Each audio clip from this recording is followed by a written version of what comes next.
Gloria a Dios. Un caluroso y amoroso saludo. Que el Señor nos bendiga, nos siga bendiciendo en esta mañana y en el resto de nuestra vida. Amén. Que Dios bendiga a los que están y a los que no están aquí presentes, pero sí nos están sintonizando a través de las diferentes plataformas. Un saludo a los pastores de las casas, los cuales no se encuentran físicamente, pero sí su espíritu está aquí y nos ven también a través de la transmisión. Amén, gloria a Dios. Amén. Gloria a Dios. Quiero exhortarle en esta mañana a que los minutitos que hemos decidido compartir aquí con el Señor sean unos minutos de calidad, prestándole atención a su palabra, tratando de estar en comunión con su espíritu y recibiendo humildemente lo que el Señor nos ha traído en esta mañana a cada uno de nosotros. Me incluyo también, ya que la palabra de Dios ministra primero al mensajero y luego a quien el mensajero da el mensaje. Para mí un honor, un privilegio predicar la palabra de Dios, el más alto de los privilegios, y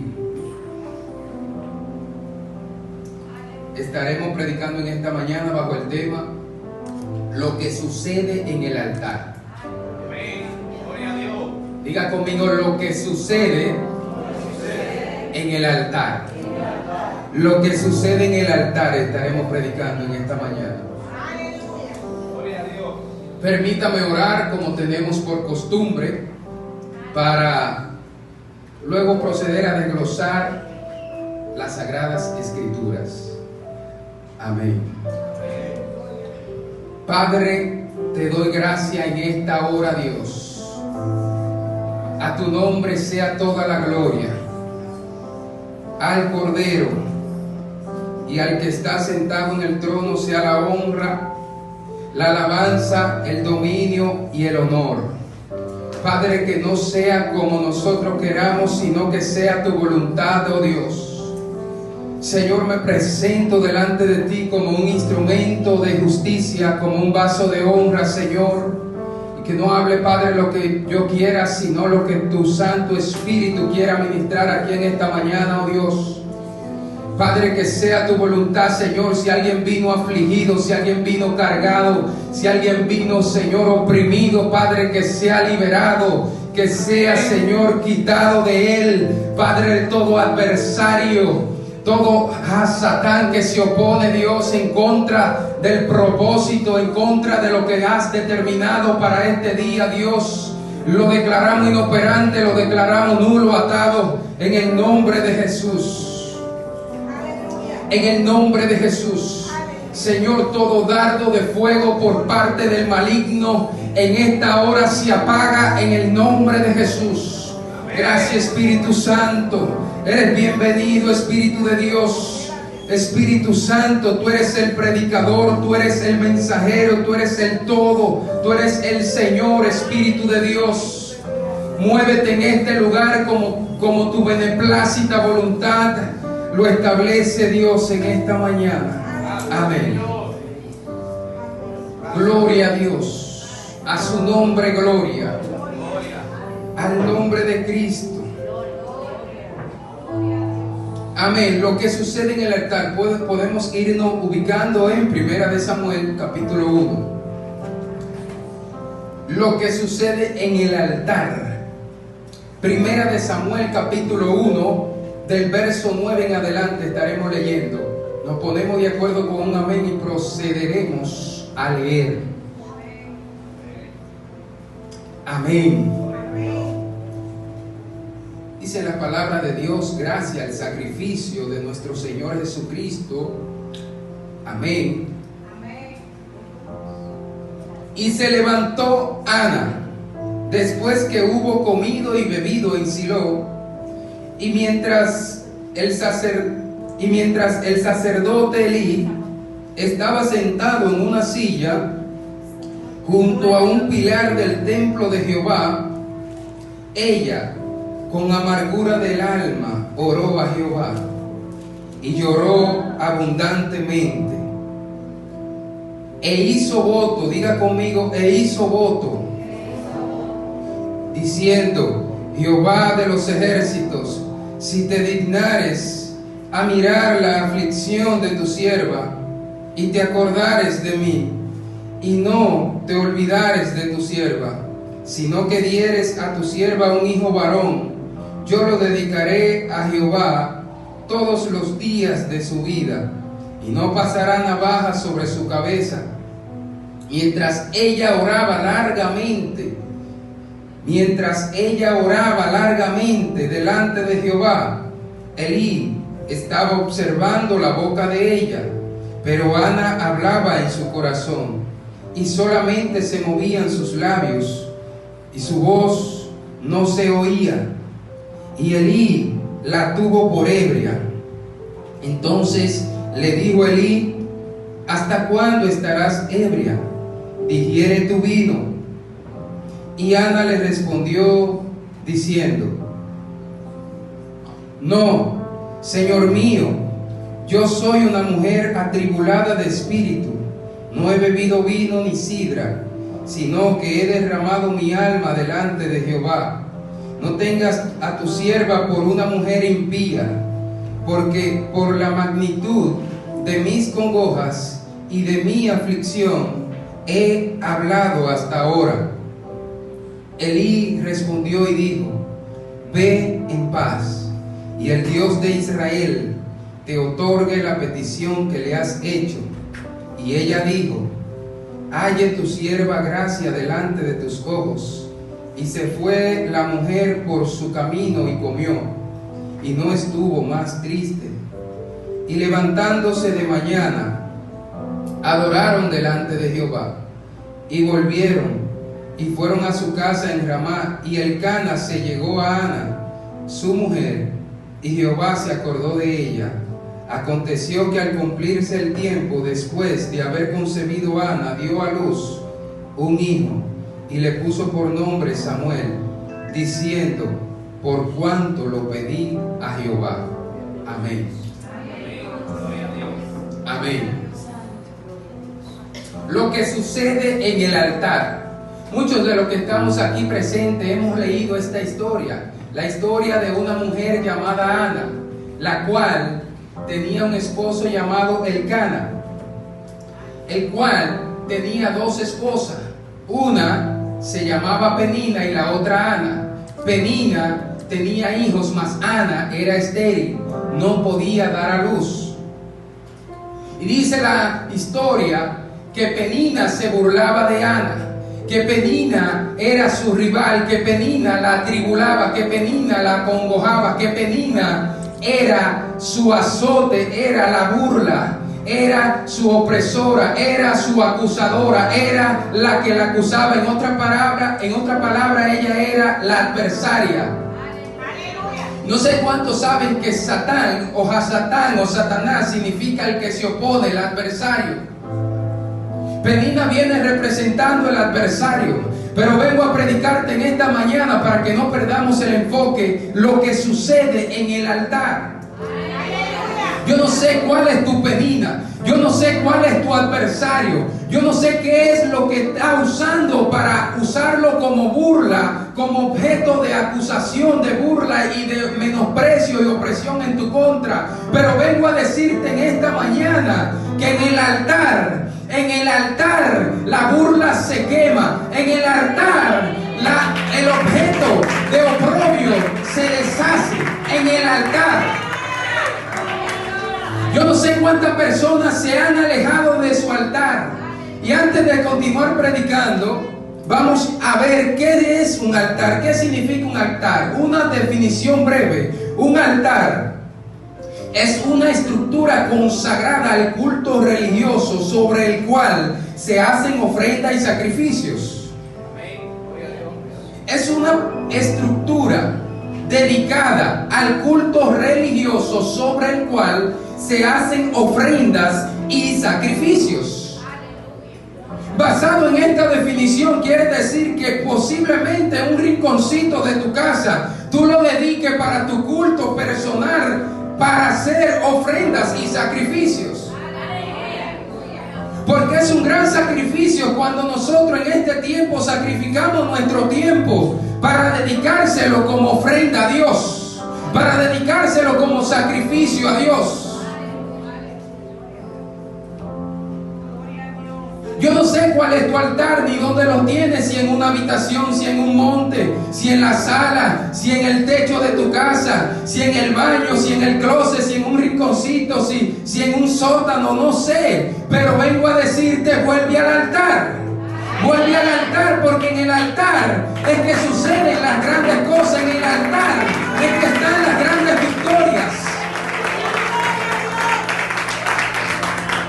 No hay victoria sin altar. No hay victoria sin altar. Aleluya. Y eso me lleva a la historia del pueblo escogido de Dios, Israel. Cada vez que tenían una situación, cada vez que los juicios estaban sobre ellos, ellos decían que Dios, la ira de Dios, había venido y decían: ayunemos y oremos y vamos al altar a llevar sacrificios a Dios. Y el mal era deshecho en el altar. Y el pecado se quemaba en el altar. ¿Y qué sucede en el altar? En esta historia podemos ver cómo esta mujer fue con una situación prácticamente insolucionable, prácticamente imposible, prácticamente sin salida, sin esperanza, porque la esterilidad se había apoderado de ella. Pero en el altar la esterilidad se fue. En el altar la esterilidad la soltó. En el altar.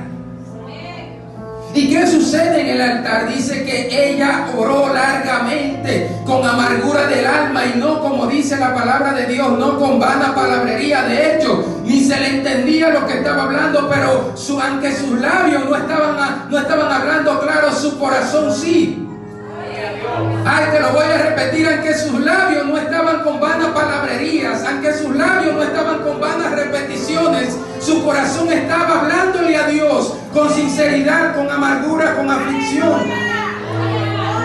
¿Y qué nos dice el salmista en el Salmo 51? Ya estamos terminando.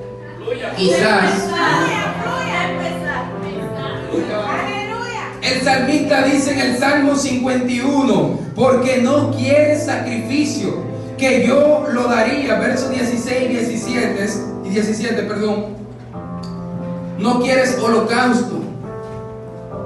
Los sacrificios de Dios son un espíritu quebrantado. Al corazón contrito y humillado no despreciarás tú, oh Dios.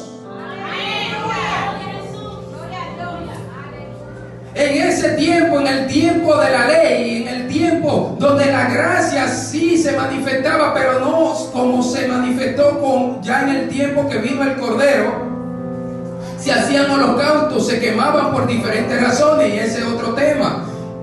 Ya algunos que estamos aquí lo conocemos, pero ¿qué pasa? Dios dice: a mí no me interesan esos becerros, a mí no me mueven esos toros, esos machos cabríos, esos ovejos. Eso es un sacrificio simbólico que estaba hablando proféticamente del gran sacrificio del Cordero inmolado de Dios.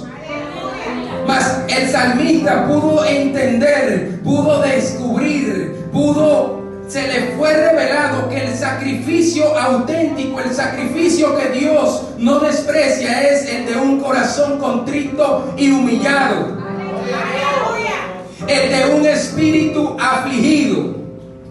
Y eso me lleva a donde acabamos de leer. ¿Cómo estaba Ana cuando estaba en el altar? Dice que oró con amargura del alma. Su corazón estaba humilde, humillado, mas ahora queremos pedirle cosas a Dios con un corazón altivo para beneficios personales, para beneficios propios. Y lo que sucede en el altar es que si el corazón no está puro, que si el corazón no está limpio, que si el corazón no está sincero, que si no hay compromiso, dice que en el altar se hacen votos, se hacen compromisos, se hacen promesas de parte y parte, tanto de parte de Dios para ti como de ti para Dios. Ella dijo: y si me das un hijo varón, te lo voy a dedicar a ti todos los días. Nada más no te estoy pidiendo, también te voy a dar lo que sucede en el altar. Y esta oración y esto que sucedió en ese altar estaba tan bíblico que se manifestó el milagro, porque en el altar suceden milagros. Porque en el altar se seca lo negativo, se seca, se muere, se va. Hay liberación. Diga conmigo: en el altar hay liberación. En el altar hay liberación. Pero más, hay diferentes tipos de liberaciones, y es la que tú te liberas de la depresión, de la amargura, de la tristeza, cuando te derramas y te sincerizas en el altar. Pero cuando recibes el milagro es que la liberación ocurre en su totalidad. Porque tenemos que ser sinceros: cuando salimos el problema sigue, Penina se sigue burlando, la esterilidad continúa. Pero cuando el milagro llega, ya no hay burla, ya no hay esterilidad, ya no hay acusación. Y ahí es que eres libre totalmente. Cuando vences el gigante, cuando vences el adversario, cuando lo que te acusaba ya no te puede acusar más, cuando lo que se te burlaba de ti ya no se puede burlar más. Y yo no sé cuál es tu penina, yo no sé cuál es tu adversario, pero sí te puedo asegurar de parte de Dios que en el altar eso se puede morir. Si seguimos las directrices, si seguimos las condiciones, sin vanas repeticiones, sin vanas palabrerías, sin carnalidad, sin altanería, sin manipulación, orando sinceramente, con amargura del alma, con un corazón sincero. ¿Por qué? Porque en el mucho hablar no falta el pecado, incluso en la oración. Porque en el mucho hablar, en las muchas palabrerías, no falta el pecado, incluso en la oración. Yo prefiero una oración que el que ve de afuera diga: mira, se durmió ahí orando, no está orando nada, se durmió. No está dormido nada, está conectado con el Espíritu Santo. Lo que se ve no es lo que está sucediendo. Por eso Elí, cuando vio a Ana, dijo: mira, la está ebria, mira cómo balbucea, mira cómo hace, mira cómo mueve sus labios. Mujer, digiere tu vino. No es que estoy ebria, es que estoy llorando, es que estoy orando, es que estoy en algo íntimo con el Espíritu Santo. Y eso se ha perdido, y eso no se ve en las congregaciones. Hay mucho brinco, hay mucho movimiento, pero no veo manifestaciones auténticas, clamores auténticos al Espíritu Santo. Orar en el Espíritu, porque en el altar se obtienen milagros tanto personales como también para otros. En el altar no se ora egoístamente, se ora por ti, pero también se ora por los demás. Pide por ti, pero pides en el Espíritu, no en tu raciocinio. ¿Por qué? Porque no sabemos pedir, mas el Espíritu Santo sí sabe lo que necesitamos, y Él intercede por nosotros con gemidos indecibles, dice la palabra de Dios. Santo es el Señor. Pero Ana hablaba en su corazón y solamente se movían sus labios. Vuelve al altar, vuelve al altar.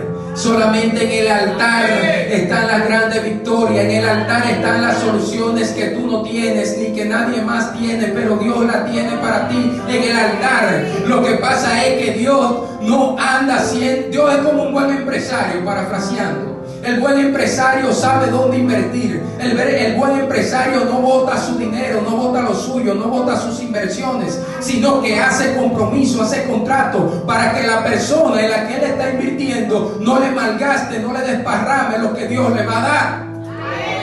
No le mal administre lo que Dios le va a dar. Por eso es necesario que hayan compromisos, que hayan pactos, que hayan votos, que hayan contratos. Y fiel es el que hizo la promesa. Dijo alguien una vez por ahí. Fiel es el que hizo la promesa. Nosotros fallamos facilito, pero ese no falla. El Creador no falla. El Todopoderoso no falla. El inmutable no falla. Y se nos ha dado el gran privilegio de tener el derecho, de tener el acceso a hacer tratos con Él.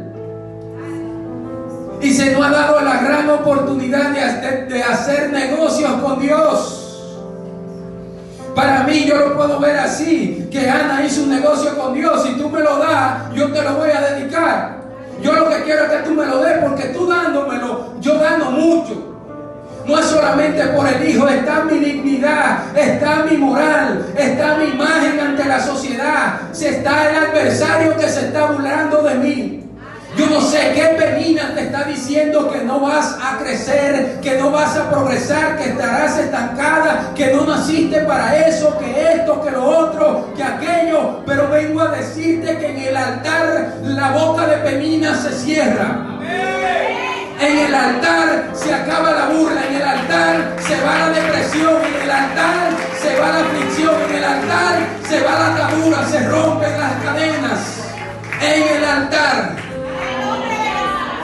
Lo que sucede en el altar. Más que alguien venga y ore por ti, es un compromiso, es una necesidad. Porque si Ana no hubiese tenido este compromiso, esta decisión, este anhelo de ser libre de este azote, te aseguro que el pacto no se da, que el contrato no se firma.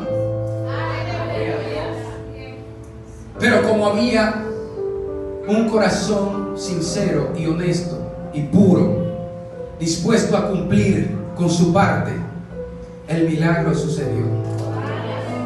El milagro ocurrió. Los cielos se movieron a favor de Ana. Y vemos muy pocos milagros hoy en día, de diferentes tipos, por la falta de compromiso del ser humano, por la falta de responsabilidad del ser humano. Porque es muy fácil para nosotros olvidarnos del pacto, de los votos que hicimos con Dios cuando recibimos el milagro y nos lo estábamos disfrutando. Se nos olvidó el pacto, se nos olvidaron los votos. Ay Dios, yo no vuelvo jamás atrás. Y yo no vuelvo a fallarte y no vuelvo a faltarte, y te voy a servir y voy a hacer todo lo que tú has dicho que yo tengo que hacer, y voy a obrar y seré un buen obrero en tu obra. Recibo el milagro. Como por arte de magia se olvidó, se borró el pacto. Y el Dios que gobierna los tiempos sabe lo que va a pasar en el futuro. Y a la palabra de Dios dice que así como no conviene la nieve en el verano, así como no conviene la sequía en la agricultura, así mismo tampoco conviene la honra al necio, al irresponsable. No conviene. Y Dios, que es el Padre de la sabiduría, dice: no, todavía ese corazón no está listo. Para los que cuestionan a Dios, Dios sabe más que nosotros y más que todo lo creado y lo por crear. Dios sabe lo que te conviene y lo que no te conviene. Por eso me encanta la actitud del siervo Job. ¿Acaso nada más vamos a adorar a Dios en lo bueno y en lo malo no? Yo adoro y honro al que me dio la vida, al que me libra, al que me da y al que me quita en los buenos y en los malos tiempos. Pero sí orando, vi en el Espíritu que aquí hay personas que tienen una penina, que lo está acusando, que se está burlando, que lo está atormentando. Y vengo hoy de parte de Dios a deshacer, a ministrar, a orar para que las obras que penina que el adversario está haciendo sean deshechas en el nombre de Jesús.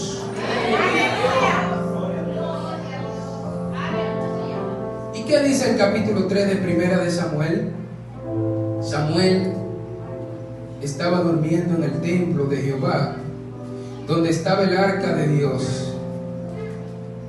Y antes que la lámpara de Dios fuese apagada, Jehová llamó a Samuel, y él respondió y dijo: heme aquí.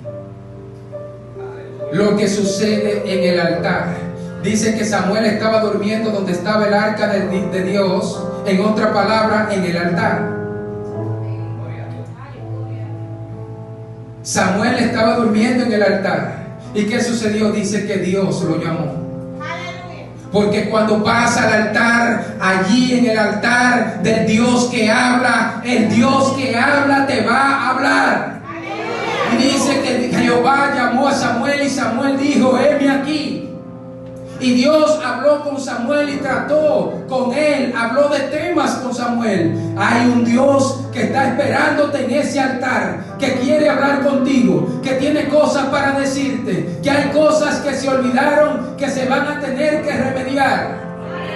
Hay un Dios en el altar, el único Dios, el todopoderoso, el que hizo que Samuel viniera a la tierra.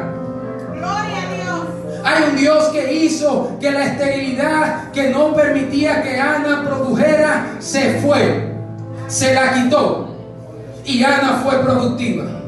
Yo no sé cuánto hay aquí que no están siendo productivos, que sienten que no están produciendo, que sienten que el tiempo le está pasando por encima, que se sienten estancados, que se sienten presos, que se sienten estériles espiritualmente hablando, que se sienten como un árbol macho. Hay un Dios en el altar que va a quitar esa esterilidad y te va a hacer un árbol productivo, un árbol fructífero. Tanto en lo terrenal como en lo espiritual. Porque el Dios de la palabra, el Dios que estamos predicando, es un Dios de amor, y Él hace las cosas y nos da mucho más abundante de lo que pedimos. Y dice que el que esté falta de sabiduría, pídale a Dios, el cual da sin reproche. Gloria a Dios. Entonces, vamos al altar, vamos con un corazón contrito, vamos con un espíritu recto, un espíritu afligido, vamos con sinceridad, vamos con amargura del alma, vamos con honestidad, vamos con responsabilidad. Y te aseguro que el Dios que le habló a Samuel también te va a hablar a ti. El Dios que le hizo el milagro a Ana también te lo va a hacer a ti. Si te comprometes como Ana y eres responsable como Samuel. Porque antes que la lámpara se apagase, Samuel estaba ahí esperando para cambiarle el aceite y mantener el altar encendido.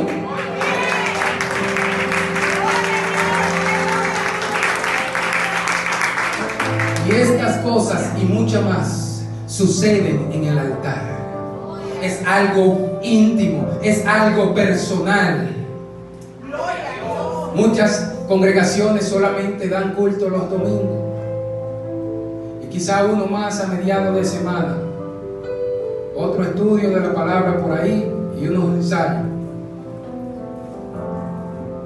Pero lo que te estoy hablando, la comunión íntima con Dios, es para los que le temen, dice la palabra. ¿Y cuáles son los que le temen? Los que le temen son los que preparan un altar para hacer un sacrificio y ofrenda ahí todos los días a Dios. Y antes que la lámpara se apague, ellos están postrados en el altar. Gloria a Dios. Son los que se comprometen, son los fieles, son los que no fallan, son los que están ahí siempre. Heme aquí, como dijo Samuel. Pero cuando viene a ver, quizás hay altares que la voz de Dios está diciendo Cristina, Manuel, fulanito, fulanita, y nadie responde. ¿Por qué nadie responde? Porque el altar está vacío y lleno de polvo. Porque el altar está abandonado. Dios está llamando, Dios está hablando, pero no hay quien diga, como dijo Samuel, heme aquí. No hay quien esté durmiendo donde está el arca de Dios. Pero si estás ahí, si vas ahí, algo va a suceder, algo va a ocurrir. Pregúntame por qué. Porque un corazón contrito y humillado y un espíritu afligido no rechaza tú, oh Dios. Alguien dijo eso. Escrito está. Si no pasa nada, ¿qué está pasando? A lo mejor no hay un corazón contrito y humillado. Quizás no haya un espíritu afligido, un espíritu humilde. Porque un espíritu altivo, dice la palabra que Dios lo mira de lejos y no se queda ahí, dice para abatirlo. No es que lo está mirando, porque los versículos es bueno completarlos para que se entienda. Al altivo Dios lo mira de lejos y ya. No, lo mira de lejos para abatirlo. Para abatirlo. Pónganse sobre sus pies, vamos a orar.